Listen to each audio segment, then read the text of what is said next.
Samantala, Idol, umabot na po sa higit 1.4 na milyong residente po ng Pangasinan na nakarehistro na sa konsultasyong sulit at tama or yung e-consulta programa ng Philippine Health Insurance Corporation or PhilHealth hanggang nitong buwan po ng Mayo ng kasalukuyang taon.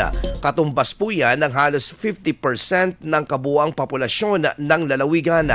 Ayon kay PhilHealth Ilocos Regional Vice President Dennis Adre, malaki ang naging papel ng matibay na partnership sa pagitan po ng PhilHealth at ng lokal na pamahalaan upang umabot o maabot ang mataas na bilang ng rehistrado.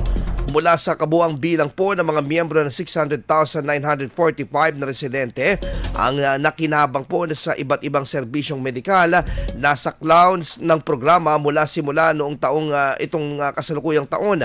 Sa kasalukuyan, mayroong 81 accredited consulta providers sa lalawigan ng Pangasinan kung saan 75 ay mga pampublikong pasilidad at 6 dito ang pribadong ospital o klinika. Ayon naman sa PhilHealth President Dr. Edwin Mercado, patuloy ang kanilang layunin na palawakin pa ang saklaw ng konsulta, lalo na sa larangan ng primary care, screening at maagang pagtuklas ng mga sakit upang mapalakas ang preventive health care sa bansa.